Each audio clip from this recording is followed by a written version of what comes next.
E agora eu chamo para essa conversa, para análise, não só do caso do Pablo Marçal, mas tem tantos outros, né, candidatos inelegíveis que querem participar do pleito desse ano e vão participar enquanto a justiça não barrar todos esses acontecimentos. É o nosso advogado eleitoral de hoje, o João Marcos Pedra. Doutor, muito bom dia, é um prazer te ter aqui. Obrigado, Natália. Agradeço ao Metrópolis pelo convite. O prazer é todo meu para a gente poder começar o dia aí debatendo sobre direito eleitoral. Exatamente. Tão difícil de entender todas essas questões, doutor, porque as pessoas olham e falam, mas ele está inelegível. Como é que consegue fazer o registro da candidatura? Como é que consegue avançar? E, como eu disse, não é só o Pablo Marçal, né? É que o Pablo Marçal teve algumas dessas novidades em relação à justiça eleitoral nesses últimos dias, como o Pablo Giovanni trouxe para a gente aqui com todos os detalhes agora. Mas contigo eu quero falar sobre outros casos. Nessa sua primeira resposta, vamos falar exatamente sobre essa questão do registro do Marçal, que ainda precisa ser aprovado pelo TSE. E também tem uma dificuldade do entendimento do público, da audiência, do eleitorado brasileiro, dessa questão do âmbito da justiça eleitoral nacional, federal e das regionais, né? Porque a Justiça Eleitoral decide uma coisa e aí espera também a decisão de como o Tribunal Eleitoral Regional vai fazer toda essa avaliação. Acho que é interessante da gente ouvir de você já nessa primeira resposta, como é que pode um candidato que está inelegível conseguir avançar tantas etapas e talvez, inclusive, poder continuar com a sua campanha até o primeiro turno das eleições, nesse caso de 2026? Vamos lá. É realmente bastante coisa, então eu vou tentar trabalhar o poder da síntese aqui na minha resposta. Pois bem, quando a gente fala sobre registro de candidatura, a gente está falando sobre a primeira etapa do processo eleitoral. Certamente a gente tem ali outras, como a filiação partidária no prazo, enfim, mas o pedido de registro de candidatura dentro do contexto eleitoral é o primeiro passo para você se tornar oficialmente candidato. Ocorre que, para você hoje ser candidato, você precisa, primeiro, cumprir algumas determinações, você se enquadrar nas condições de elegibilidade, ou seja, você precisa cumprir um checklist. Você precisa ter a idade mínima para aquele cargo, você precisa ter filiação partidária, você precisa, em alguns casos, ser brasileiro nato. Além disso, você também tem a questão de não se enquadrar em nenhuma hipótese de inelegibilidade, ou seja, você não pode estar enquadrado dentro daquilo que a Lei Complementar 6490 estabelece como uma das hipóteses em que você não pode exercer a sua capacidade eleitoral passiva, que é ser votado. Pois bem, nesse sentido, a gente já passa esse primeiro filtro, que é, quando chega um registro de candidatura para a Justiça Eleitoral, se avalia primeiro a condição de elegibilidade daquele candidato e, ao mesmo tempo, se avalia se ele se enquadra ou não dentro das hipóteses de elegibilidade. Normalmente, as hipóteses de elegibilidade elas são avisadas à Justiça Eleitoral por meio das impugnações ao registro de candidatura. É muito comum. Ao mesmo tempo, a gente precisa entender o contexto, e aí eu parabenizo até pela pergunta, porque de fato é um contexto da justiça eleitoral muito próprio. Quando a gente está falando de eleições municipais, sempre o processo vai começar no primeiro grau, na zona eleitoral. Quando a gente está falando de eleições gerais, e aí a gente está falando de eleições que temos os cargos de deputado distrital e estadual, de deputado federal, de senado, governador e presidente, Montão, aqui a né, gente já de voto que passa a gente tem esse ano, né, João? isso, e a gente já passa a primeira etapa porque esses casos não são julgados pelas zonas Aham. eleitorais. Já sobe para o público leigo, já para o segundo grau, já é julgado em segundo grau. Então, os TREs são responsáveis pelo julgamento dos deputados distritais, deputados estaduais, deputados federais, governador e senado. Registro de candidatura é avaliado por cada um, pelos desembargadores ou os juízes eleitorais, a depender do estado, a nomenclatura varia de acordo com o estado. desses 4 cargos. E o TSE é a última instância, mas também é a primeira instância dentro do contexto da justiça eleitoral para os cargos de presidente. Então, aquele que vai concorrer ao cargo de presidente tem o seu processo de registro de candidatura já julgado pelo TSE. Então, a gente nunca vai ver um processo de registro de candidatura sendo julgado por uma zona eleitoral referente a um cargo de presidente, referente a um cargo de senador, porque esses cargos já começam ou no TRE ou no TSE. Então, a estrutura da justiça eleitoral, ela se divide dessa forma exatamente para poder comportar a análise dos pedidos, das representações, do registro de candidatura dentro daquele escopo. Então, se o cargo é para presidente e o presidente ele é o chefe do executivo do Brasil inteiro, então é do TSE, que também tem essa jurisdição. Se é um cargo regional, de deputado, de senador, de governador, é o TRE daquele estado. E se é um cargo das eleições municipais que a gente teve há 2 anos atrás e vai ter novamente daqui 2 anos, aí a gente está falando das zonas eleitorais, que são aquele poder judiciário daquela localidade, daquele município. No caso do Marçal, ele ficou inelegível naquela oportunidade de 2024, em razão de alguns processos que tramitaram primeiro na zona eleitoral, subiram em sede de recurso para o TRE do Estado de São Paulo, e, salvo o melhor juízo, ainda subiram para o TSE em sede de recurso especial eleitoral. Então, assim, a gente teve a passagem desse processo pelas 3 esferas da jurisdição eleitoral, especialmente pelo seguinte: em 2024 a gente estava falando de eleições municipais, e como eu disse anteriormente, começa na zona eleitoral. Hoje, se Pablo Marçal é candidato a presidente, ele não começa na zona eleitoral, ele começa de fato já no TSE. Então, talvez por isso as pessoas às vezes fiquem um pouco confusas quanto a quem julga os processos, mas pensando sempre por qual cargo que aquela pessoa está pleiteando, fica mais fácil de entender. Acho que a coisa fica também muito confusa. João, a sua explicação foi excelente e que bom que a gente tem você aqui. A gente vai com certeza te chamar muitas outras vezes ao longo desse processo todo eleitoral, que são apenas um pouquinho mais de 40 dias, muito curto, mas é muita história que tem aqui para a gente contar e destrinchar. Mas, recentemente, a gente teve um caso muito emblemático que também traz um pouco do que eu quero te perguntar sobre lentidão nos julgamentos da Justiça Eleitoral e nas reações, talvez, da Justiça Eleitoral, que é o caso do ex-governador do Rio de Janeiro, o Cláudio Castro. Ele, ultimamente, está no foco da Polícia Federal por causa de investigações sobre a relação dele com ali o Daniel Vorcaro, na Compliance Zero, e também na outra operação da Polícia Federal sobre refit, refinaria no Rio de Janeiro e tudo mais. Mas, para além disso, ou melhor, antes disso, o ex-governador do Rio de Janeiro era governador, deixou o cargo um dia antes de ter a condenação dele pela Justiça Eleitoral por problemas na eleição dele de 2022. Cláudio Castro foi vice de Wilson Witzel, outro governador com problemas na Justiça.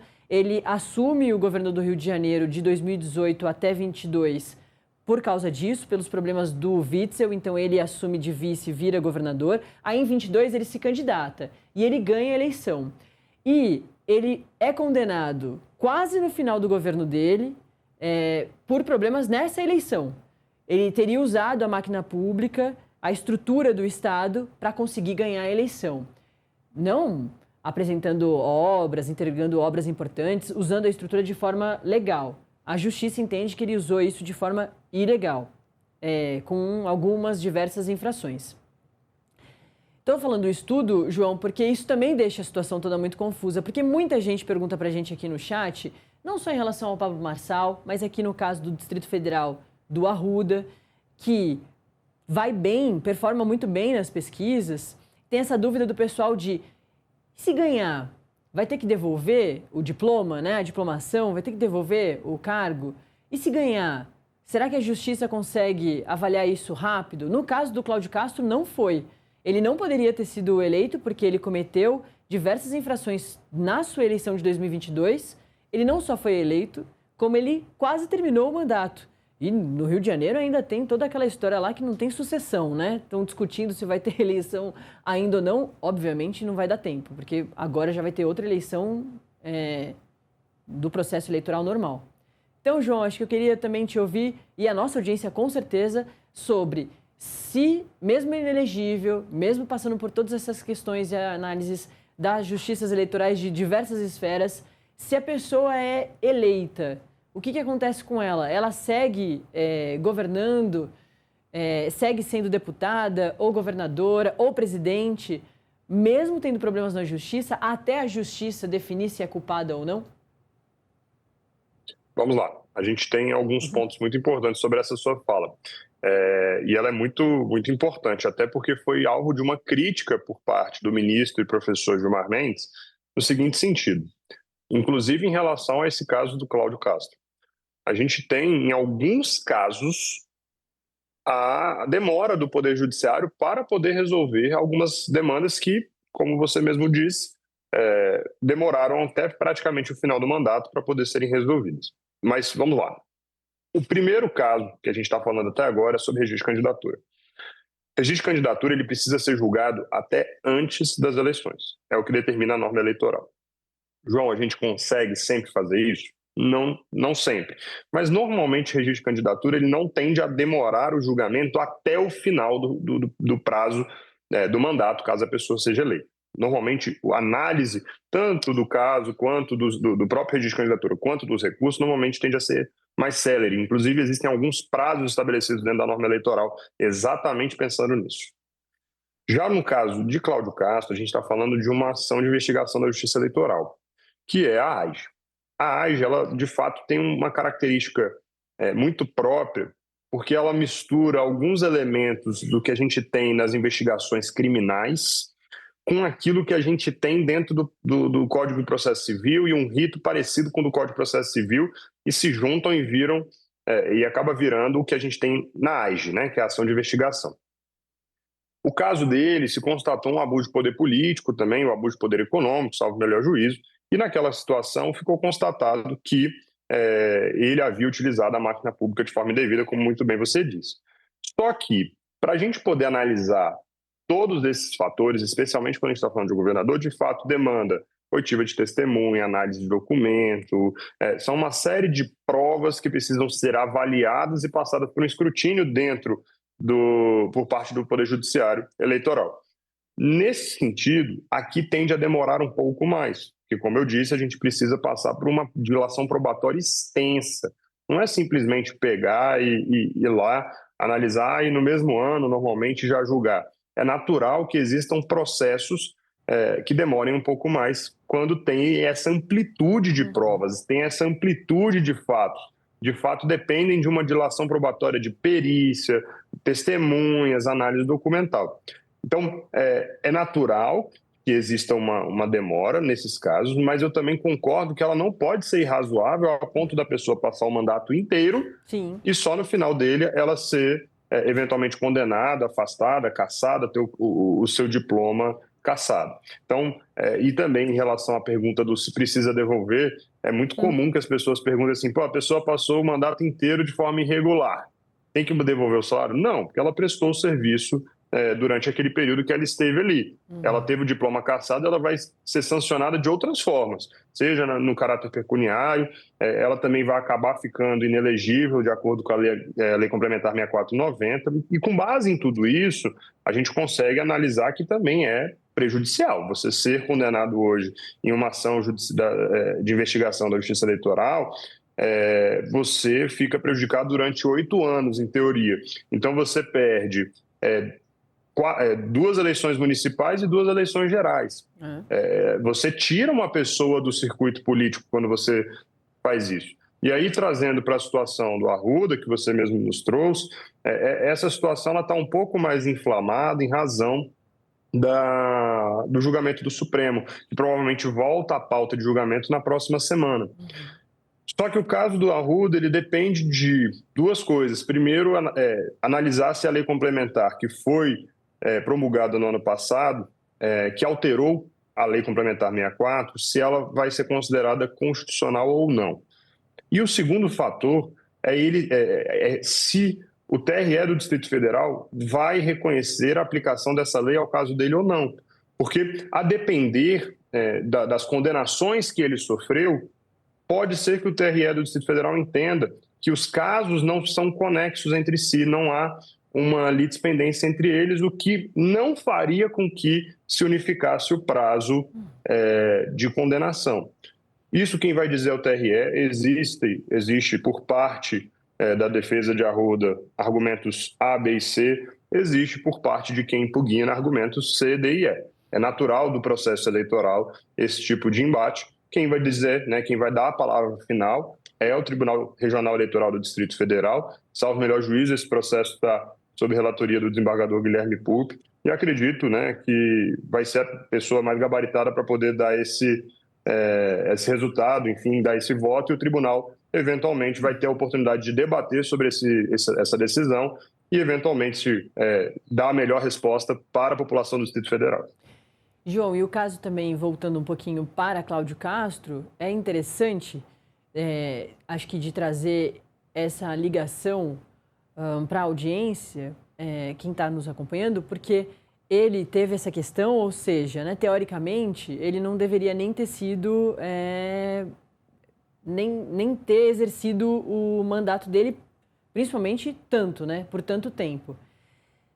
E no caso do Cláudio Castro, a Polícia Federal está investigando, como eu falei, nessas duas operações, na Compliance Zero e na questão da Refit, o uso também do cargo dele para cometer diversas infrações.